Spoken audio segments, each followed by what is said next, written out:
오늘 우리에게 주시는 하나님의 말씀은 창세기 37장 12절에서 36절까지의 말씀입니다. 한 절씩 교독하겠습니다. 그 형들이 세겜에 가서 아비의 양떼를 칠 때에 이스라엘이 요셉에게 이르되 내 형들이 세겜에서 양을 치지 아니하느냐 너를 그들에게로 보내리라. 요셉이 아비에게 대답하되 내가 그리하겠나이다. 이스라엘이 그에게 이르되 가서 내 형들과 양떼가 다 잘 있는 여부를 보고 돌아와 내게 고하라 하고 그를 헤브론 골짜기에서 보내매 이에 세겜으로 가니라. 어떤 사람이 그를 만난즉 그가 들에서 방황하는지라. 그 사람이 그에게 물어 가로되 내가 무엇을 찾느냐. 그가 가로되 내가 나의 형들을 찾으오니 청컨대 그들의 양 치는 것을 내게 가르치소서. 그 사람이 가로되 그들이 여기서 떠났느니라.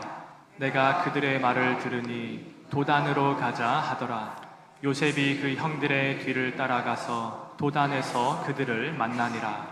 요셉이 그들에게 가까이 오기 전에 그들이 요셉을 멀리서 보고 죽이기를 꾀하여 서로 이르되 꿈꾸는 자가 오는도다. 자 그를 죽여 한 구덩이에 던지고 우리가 말하기를 악한 짐승이 그를 잡아먹었다 하자. 그 꿈이 어떻게 되는 것을 우리가 볼 것이니라 하는지라. 루벤이 듣고 요셉을 그들의 손에서 구원하려 하여 가로되 우리가 그 생명은 상하지 말자. 르우벤이 또 그들에게 이르되 피를 흘리지 말라. 그를 광야 그 구덩이에 던지고 손을 그에게 대지 말라 하니 이는 그가 요셉을 그들의 손에서 구원하여 그 아비에게로 돌리려 함이었더라. 요셉이 형들에게 이르매 그 형들이 요셉의 옷 곧 그 입은 채색 옷을 벗기고 그를 잡아 구덩이에 던지니 그 구덩이는 빈 것이라. 그 속에 물이 없었더라. 그들이 앉아 음식을 먹다가 눈을 들어본즉 한때 이스마엘 족속이 글리앗에서 오는데 그 약대들의 향품과 유향과 모략을 싣고 애굽으로 내려가는지라. 유다가 자기 형제에게 이르되 우리가 우리 동생을 죽이고 그의 피를 은닉한들 무엇이 유익할까? 자 그를 이스마엘 사람에게 팔고 우리 손을 그에게 대지 말자.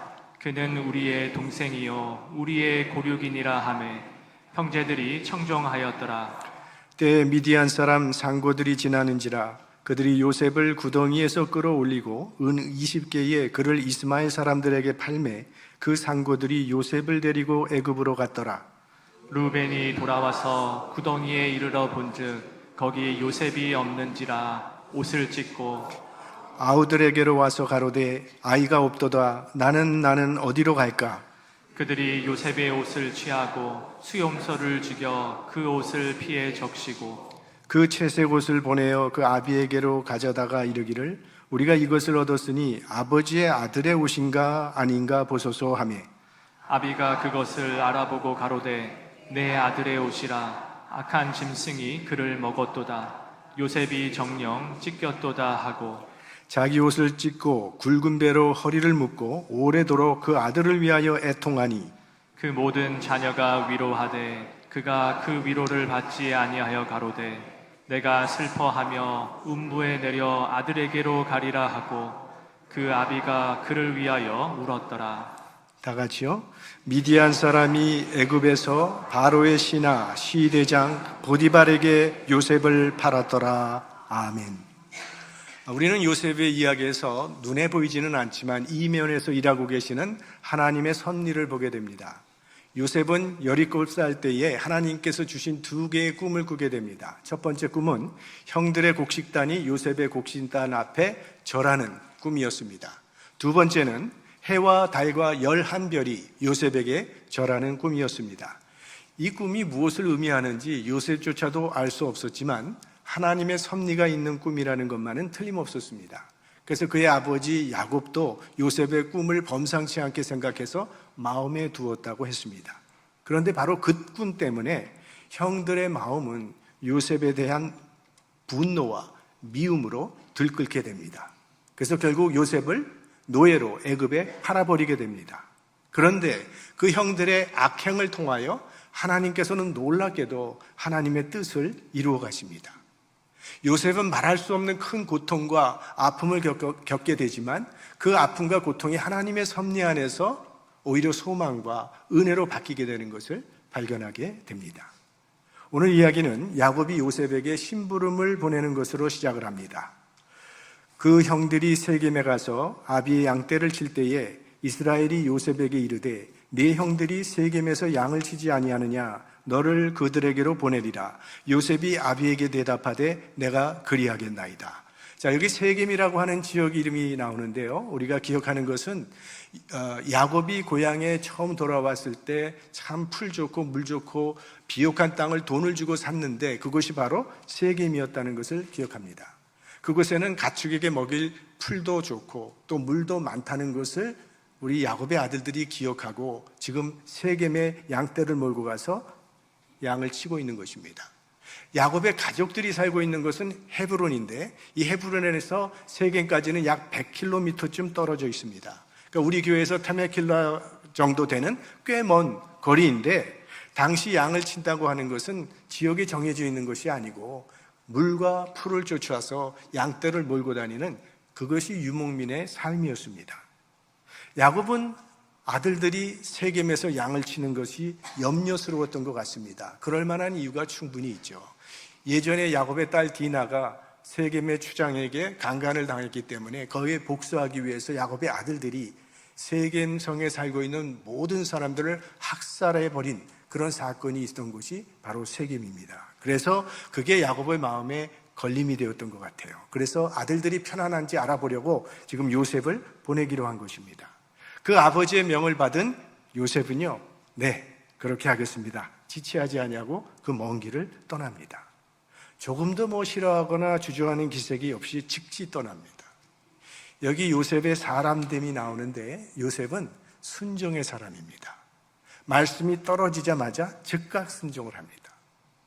출애굽기에 보면 하나님께서 모세와 대화하는 이야기가 나오는데 하나님께서 내 백성의 신음소리를 내가 들었으니까 모세야 네가 가서 내 백성을 애굽에서 인도하여 나오너라.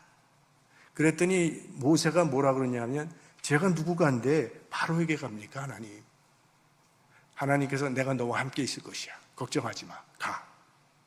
그랬더니 모세가 하나님이 보내셨다고 할 때 그들이 내게 묻기를 하나님의 이름이 무엇인가 물으면 뭐라고 해야 되겠습니까? 나는 스스로 있는 자니라. 스스로 있는 자가 너를 보냈다고 말을 하라. 모세가 그래도 전 자신이 없습니다. 그 거짓말이라고 하면 어떡합니까? 너 지팡이를 땅에 던지라. 땅에 던졌더니 뱀이 됐어요. 뱀의 꼬리를 잡으라. 꼬리를 잡았더니 다시 지팡이로 변합니다. 네 손을 가슴 속에 넣어보라. 그리고 빼보라. 그랬더니 손에 문둥병이 하얗게 났습니다. 다시 집어넣어보라. 정상이 되어버렸습니다. 하나님이 이렇게 보여주셨는데 모세가 뭐라 그러냐면 주여 난 본래 말이 둔한 자예요. 걱정 마. 내가 내 입과 함께 해서 무슨 말을 할지 내가 가르쳐 주리라. 마지막에 모세가 뭐라고 합니까? 주여 보낼 만한 자를 보내소서. 이때 여호와께서 노를 바라시고 가라고 하셨다는 거예요. 그러니까 하나님도 자꾸 말씀에 토를 자는 사람은 별로 좋아하지 않는 것 같습니다.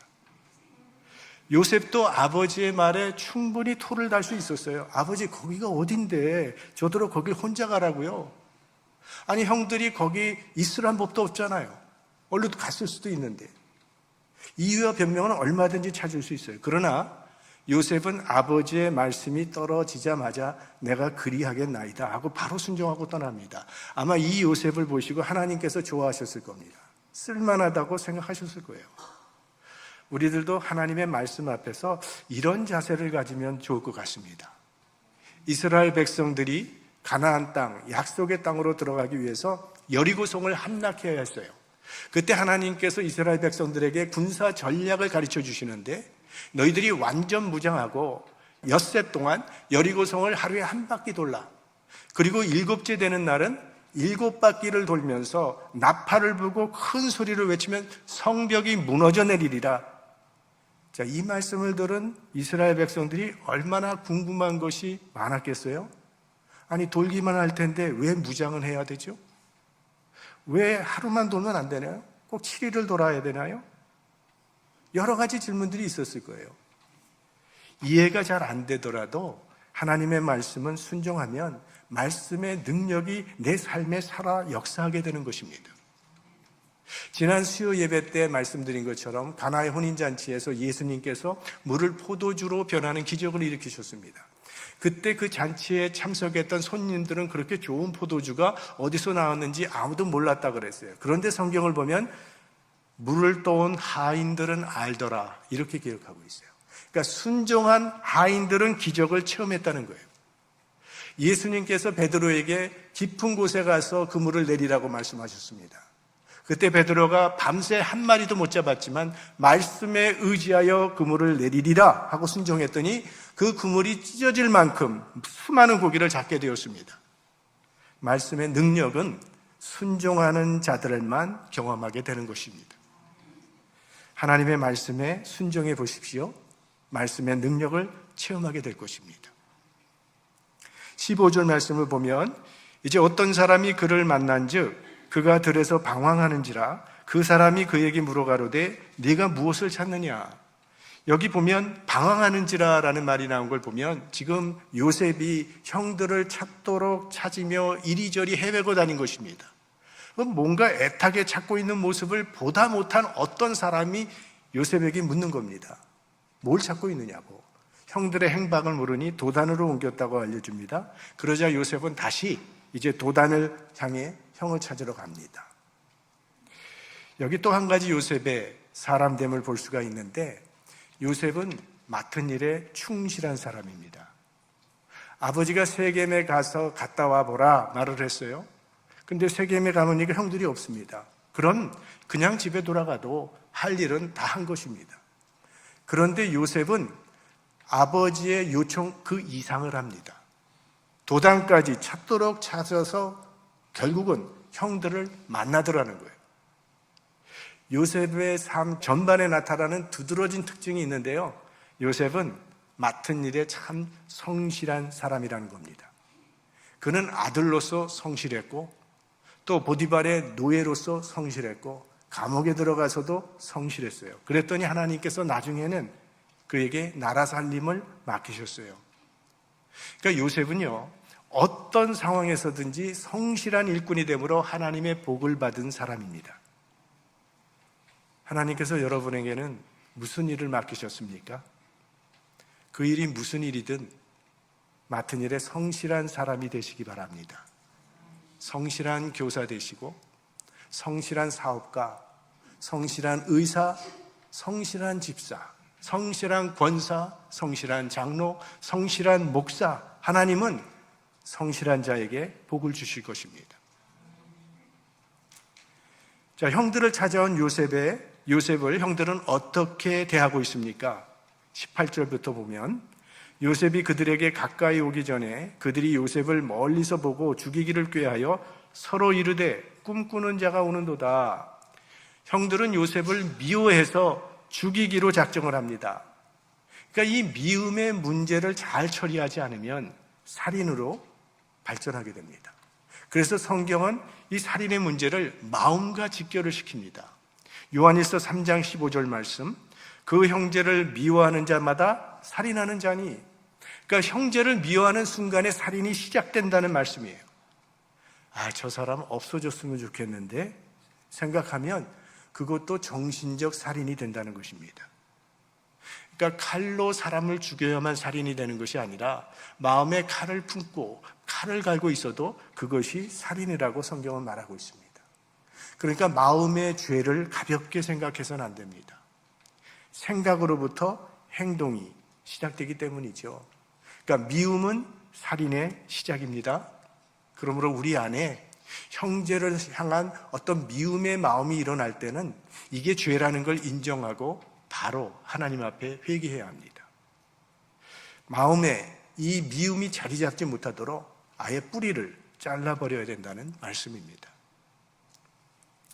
자, 이렇게 멀리서 다가오고 있는 요셉을 보고 형들이 꿈쟁이가 온다며 조롱을 하고 죽여버리자고 하는데, 자, 이걸 보면 형들의 분노와 미움의 결정적인 원인이 요셉의 꿈이었다는 것을 우리가 짐작할 수 있습니다. 20절 말씀을 보겠습니다. 자, 그를 죽여 한 구덩이에 던지고 우리가 말하기를 악한 짐승이 그를 잡아먹었다 하자 그 꿈이 어떻게 되는 것을 우리가 볼 것이니라 하는지라. 요셉을 죽여버려서 그래 그 좋은 꿈을 꿨다 그러는데 그 꿈 어떻게 되는지 한번 우리 지켜보자 하고 요셉을 죽이기로 합의를 봅니다. 하나님께서 주신 꿈 때문에 지금 요셉은 고난을 당하고 있는 것입니다. 하나님의 부르심이 우리 삶 가운데 임할 때는 고난도 따를 수 있다는 것입니다. 우리는 고난 없이 주님을 따르기를 원하는데 주님을 따르는 길에는 이러한 고통과 아픔이 따르게 된다는 것을 보여주는 것이죠. 우리가 세겜 사람들을 몰살시킬 때 그 요셉의 형들의 성격을 보았는데 그들의 험한 성격으로는 요셉 하나 처치하는 것은 아무 문제도 되지 않습니다. 그냥 죽여서 구덩이에 던져버리고 우리 짐승이 잡아먹었다고 그렇게 하자고 계획을 세웁니다. 그런데 그때 장남인 르우벤이 우리 요셉의 생명을 건드리지 말자고 설득을 합니다. 왜 그랬을까요? 우리가 아는 것은 르우벤은 아버지의 첩 비라와 간통을 하는 죄를 범했어요. 그는 아버지께 진 죄가 컸기 때문에 어쩌면 속죄하는 마음에서 더 이상은 아버지의 마음을 아프게 하고 싶지 않아서 이런 말을 했는지도 모릅니다. 아무튼 일단 그래서 요셉을 구덩이에 던졌습니다. 그를 잡아 구덩이에 던지니 그 구덩이는 빈 것이라 그 속에 물이 없었더라. 당시는 이 구덩이는요 한번 빠지면 밖에서 사람이 줄을 내려주지 아니하면 절대로 혼자 빠져나올 수 없는 그런 구조로 되어 있습니다. 그리고 보통은 이런 구덩이에는 물이 있게 마련이에요. 그런데 오늘 보니까 이 구덩이는 빈 것이라고 했습니다. 그게 물이 없다라고 이렇게 얘기하고 있어요. 아무튼 그래서 성경에서는 이 구덩이는 희망이 없는 장소를 상징하는 단어입니다. 그런데 오늘 본문에 보시면 이 구덩이라고 하는 단어가 6번이나 반복이 되고 있는데 그것은 지금 요셉이 얼마나 절망적인 처지에 놓여 있는지를 말해주고 있는 것입니다. 근데 이 본문을 보면 형들이 구덩이에 요셉을 던질 때 요셉이 별 저항도 없이 순순히 들어간 것처럼 기술하고 있는데 조금 더 내려가 보면 창세기 42장에 이때 상황을 좀 더 알 수 있는 구절이 나옵니다. 형들이 흉년이 들어서 곡식을 얻으려고 애굽에 내려갔는데 요셉을 알아보지 못합니다. 그리고 요셉이 자기네들이 하는 히브리 말을 알아듣는다는 것을 전혀 모르고 그들끼리 서로 대화하는 내용이 나옵니다. 창세기 42장 21절 그들이 서로 말하되 우리가 아우의 일로 인하여 범죄하였도다. 그가 우리에게 애걸할 때에 그 마음의 괴로움을 보고도 듣지 아니하였으므로 이 괴로움이 우리에게 임하도다. 그러니까 그때 동생이 그렇게 울면서 간청을 했다는 겁니다. 그냥 순순히 들어간 게 아니라 형들에게 날 살려달라고 그렇게 간청을 했는데 우리가 들었어야 됐는데 그거 듣지 않았기 때문에 지금 우리가 이런 괴로움을 당하고 있다고 후회하는 이야기를 합니다. 그러니까 그때 상황은 형들이 요셉을 구덩이에 던질 때 요셉이 울부짖으며 간청했다는 겁니다. 17살밖에 안 된 소년이 얼마나 무서웠겠습니까? 근데 그렇게 울며 울부짖고 있는 요셉을 구덩이에 던져놓고 형들은 무슨 일을 하고 있습니까? 25절 그들이 앉아 음식을 먹다가 눈을 들어본즉 한때 이스라엘 족속이 길르앗에서 오는데 그 약대들의 향품과 유향과 몰약을 싣고 애굽으로 내려가는지라. 동생은 지금 구덩이에서 슬피 울고 있는데 형들은 아무 일도 없었다는 듯이 그저 태연하게 둘러앉아서 맛있게 음식을 먹고 있었다는 거예요. 이게 당시 형들의 영적 상태입니다. 너무나도 신앙적으로 타락한 상태에 떨어져 있는 것을 보여주고 있는 것이죠. 근데 이 도단이라고 하는 것은 애굽으로 이어지는 무역로 중에 하나입니다. 그래서 많은 상인들이 지나가는 곳인데 형들이 밥을 먹다 보니까 마침 상인들이 지나가는 것이 보입니다. 그때에 야곱의 넷째 아들인 유다가 우리 요셉을 저 상인들에게 돈 받고 팔아버리자고 제안을 합니다. 그리고 형들이 동의해서 팔아버립니다. 28절 때에 미디안 사람 상고들이 지나는지라 그들이 요셉을 구덩이에서 끌어올리고 은 20개에 그를 이스마엘 사람들에게 팔매 그 상고들이 요셉을 데리고 애굽으로 갔더라. 난생 처음 보는 사람들이 자기를 끌고 가려 할 때 야곱이 얼마나 무섭고 두려웠겠습니까? 얼마나 애절하게 형들에게 눈물로 호소했겠습니까? 하지만 형들은 매정하게 요셉을 은 20에 팔아넘깁니다. 당시 어른 노예의 몸값은 은 30입니다. 그래서 예수님도 은 30에 팔렸습니다. 그런데 요셉은 17살밖에 나지 않은 어린 소년이었기 때문에 30을 받지 못하고 은 20에 팔리게 된 거죠. 끌려가는 요셉의 뒷모습을 바라보면서 형들은 속이 시원했을 겁니다.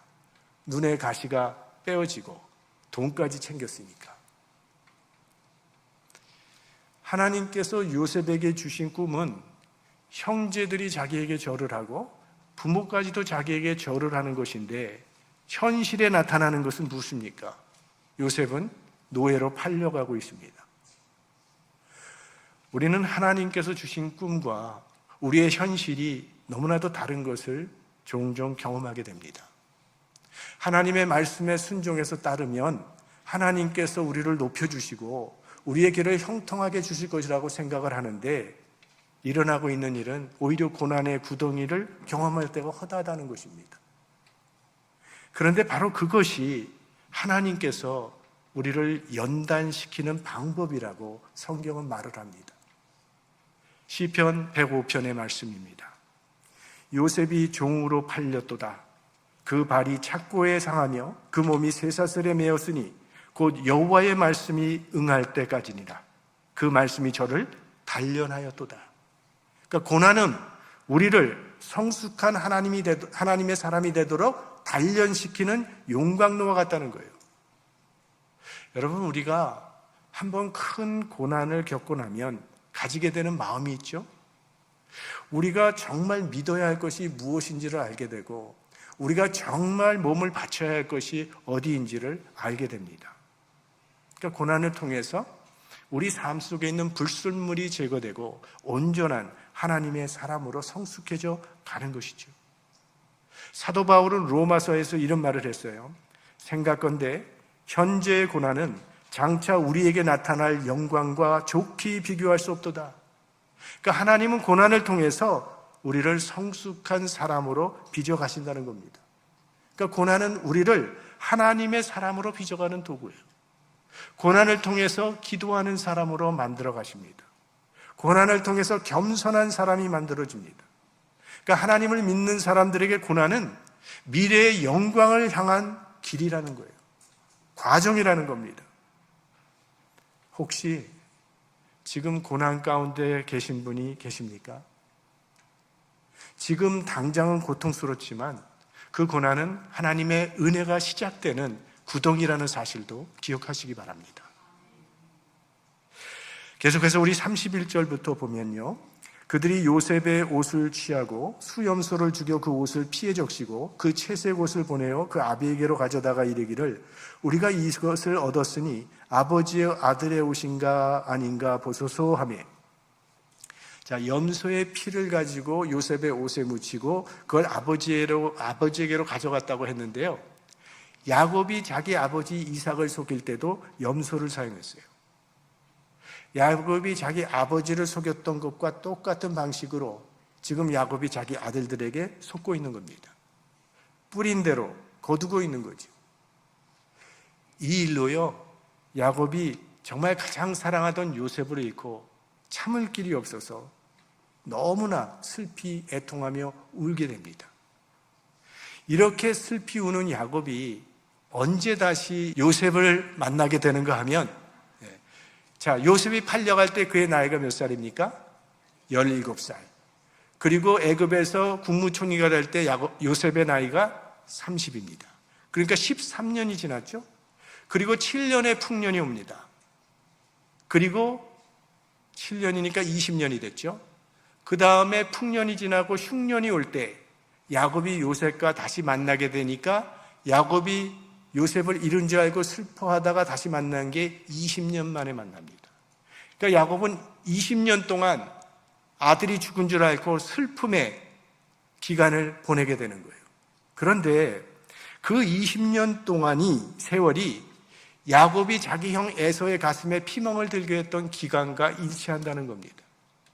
야곱이 에서를 속이고 장자의 축복을 빼앗고 하란으로 도망가서 다시 돌아온 게 20년 만이거든요.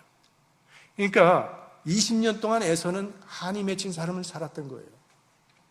그러니까 야곱이 에서의 마음을 아프게 했던 것만큼 지금 자기도 그런 아픔을 겪게 된 것입니다. 그래서 남의 눈에 눈물을 흘리게 해서는 안 됩니다. 결국은 나의 눈에서도 눈물을 흘리게 되기 때문이죠. 그렇다면 반대로 생각을 해보면 내가 남에게 행복하게 해주고 기쁘게 해주면 뿌린 대로 거두게 하시는 하나님께서는 내게도 행복과 기쁨을 주신다는 말씀이 되지 않겠습니까? 인생은 메아리라고 하죠. 가는 말이 고와야 오는 말도 곱습니다. 내가 친절을 베푸면 그 사람도 친절을 베풀 것입니다. 칭찬해주면 나도 칭찬을 받게 될 것입니다. 좋은 씨앗을 뿌리는 사람들이 되시기를 바랍니다. 뿌린 대로 하나님이 반드시 거두게 하실 것입니다.